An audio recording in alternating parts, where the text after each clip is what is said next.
ஓம் விக்னேஸ்வரா போற்றி, ஓம் முருகா போற்றி. அத்தியாயம் 7. காமனுக்கு விடுத்த கட்டளை. இந்திரனை கண்டதும் பிரம்மன் ஆசி கூறி வரவேற்றார்.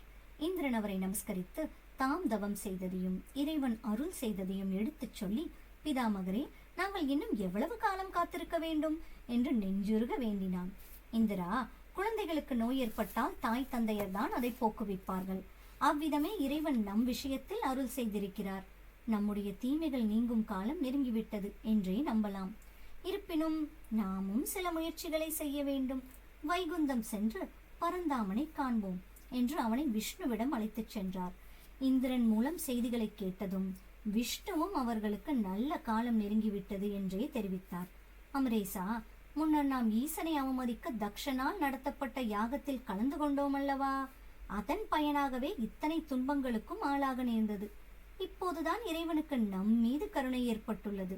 அவர் உனக்கு அனுகிரகம் செய்தது நம்முடைய கஷ்டங்களுக்கு ஒரு முடிவு காலம் வந்துவிட்டதையே அது குறிக்கிறது என்றார். அப்போது நான்முகன் பரந்தாமனை பார்த்து, திருமகள் மார்பா, ஒரே ஒரு விண்ணப்பம். சனகர் முதலான 4 புத்திரர்களை நான் மானசீகமாக தோற்றுவித்து உலக சிருஷ்டியில் ஈடுபடுமாறு பணித்தேன். அவர்கள் 4 அதில் விருப்பம் கொள்ளாமல் துறவு நிலை பூண்டு வெளியேறிவிட்டனர். அவர்கள் இறைவனிடம் சென்று தங்களுக்கு மெய்யுணர்வு உண்டாகும்படி கருணை செய்ய வேண்டும் என்று பிரார்த்தித்தார்கள்.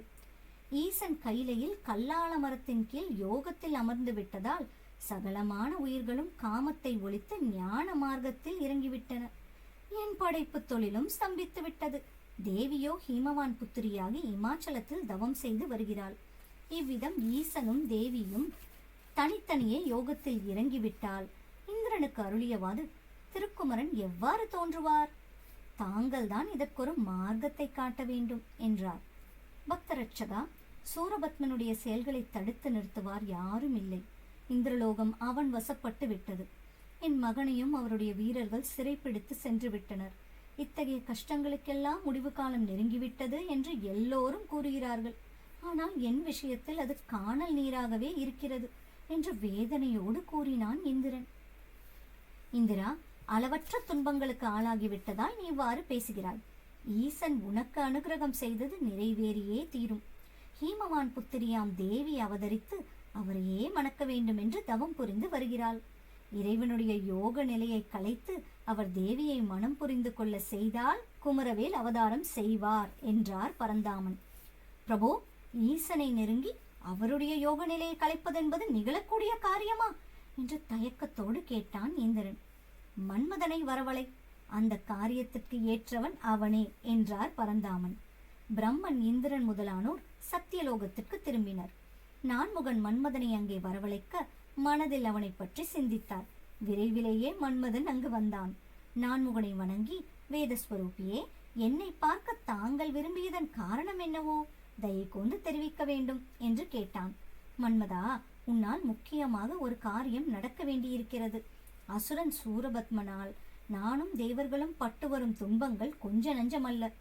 இந்திரன் ஈசனை குறித்து தவமிருந்த போது தமக்கொரு மகன் தோன்றி அசுரனை மாய்ப்பான் என்று கைலாசநாதன் அருள் புரிந்திருக்கிறார். ஆனால் ஈசனோ கைலாயத்தில் சனகாதியருக்கு ஞானம் போதிக்க யோக நிஷ்டையில் அமர்ந்திருக்கிறார்.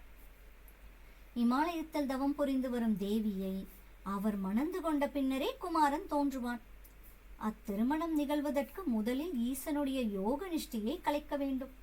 ஆகவே நீ இப்பொழுதே பாஞ்ச பானங்களோடு புறப்பட்டு சென்று ஈசன் நிஷ்டையை கலைத்து வா என்றார் பிரம்மன். அந்த வார்த்தைகளை கேட்டதும் மன்மதன் தீயை மிதித்தவன் போல துள்ளி குதித்தான். சிவசிவா என்று காதுகளை 2 கைகளாலும் பொத்திக் கொண்டு கதறினான்.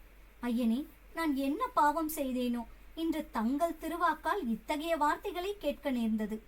இதற்காகவா இங்கே நான் வர தாங்கள் நினைத்தீர்கள் என்று வேதனையோடு கேட்டான்.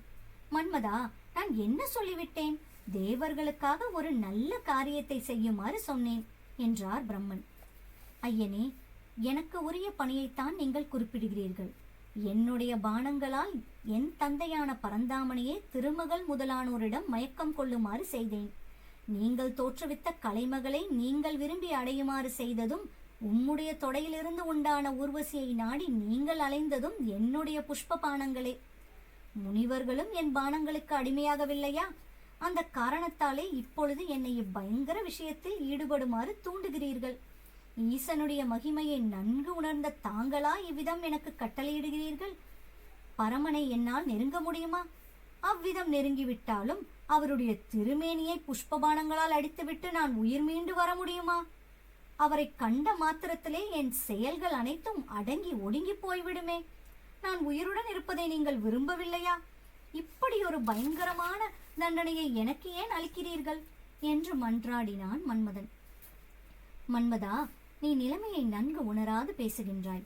உத்தமர்கள் தங்கள் உயிரை கூட பிறருக்காக தியாகம் செய்ய தயங்க மாட்டார்கள் என்பதை நீ அறியாயா? முன்னர் பார்க்கடலிலே அமுதம் பெற மந்திரமலையை கடைந்த போது வாசுகி சிரமம் தாங்க மாட்டாமல் தன்னுடைய 1000 முகங்களிலிருந்தும் விஷத்தை கக்கிய போது நடந்ததை மறந்துவிட்டாயா? உன் தந்தை பரந்தாமன் தேவர்களை காக்க தாம் அவர்களோடு இருந்து விஷத்தின் வெப்பத்தை குறைக்கவில்லையா? அந்த விஷத்தின் கடுமையால் அவருடைய திருமேனி கருநிறமாகிவிட்டதே, அதனை அவர் பொருட்படுத்தினாரா? ஏன் பின்னர் ஆழ்கடலிலிருந்து ஔஷதிகள் கடைதலில் ஆழகால விஷம் தோன்றிய போது நடந்ததையும் நினைத்துப்பார்.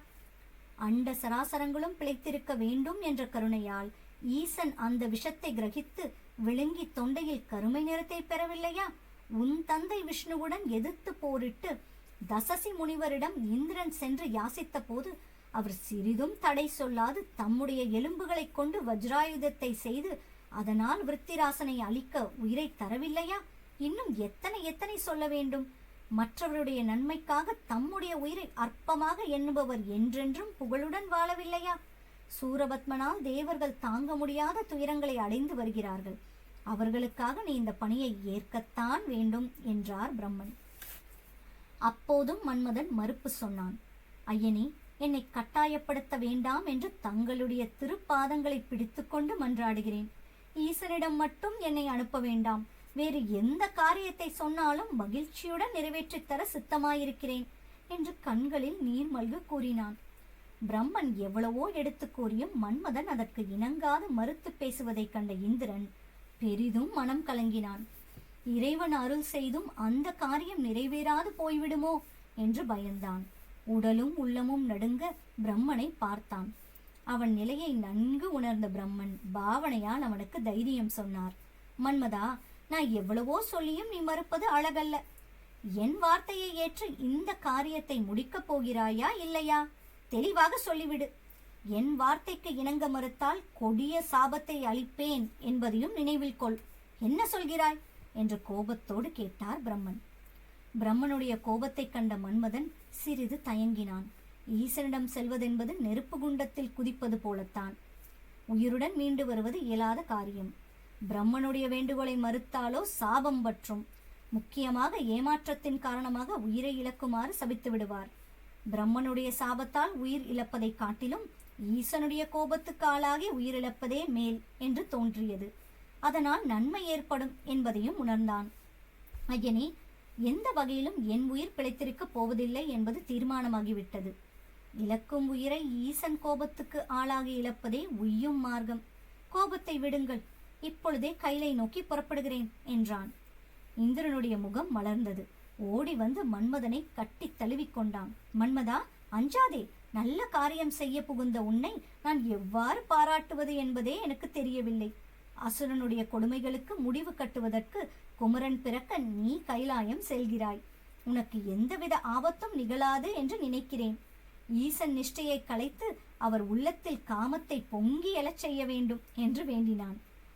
காமக்கணல் பொங்கி எழும் வேளையில் கோபக்கணலுக்கு தான் ஆளாகப் போவதை அறியாது இந்திரன் பேசுகிறானே என்று நினைத்து மெல்ல சிரித்தான் மன்மதன். அமரேசா, அவ்வாறே செய்வேன். நான் புறப்படுகிறேன் என்றான். மன்மதா, நீ முன்னதாக போய் உன் காரியத்தை முடி. உன் பின்னாலே நாங்களும் வருகின்றோம் என்றார் பிரம்மன். இருப்பிடம் திரும்பிய மன்மதன் தன் மனைவி ரதியிடம் பிரம்மலோகத்தில் நடந்ததை தெரிவித்தான். அதை கேட்ட அவள் பதபதைத்தாள். மன்மதன் அவளுக்கு ஆறுதல் வார்த்தைகள் பல கூறினான். அவனை விட்டு பிரிந்திருக்க விரும்பாத ரதி அவனோடு தானும் வருவதாக பிடிவாதம் பிடித்தாள். முடிவில் மன்மதன் அவளையும் உடனழைத்துக் கொண்டு பாஞ்சபானங்களோடு தென்றலாகிய தேரில் ஏறி கைலாயம் நோக்கி புறப்பட்டான். அத்தியாயம் முற்றும். நன்றி.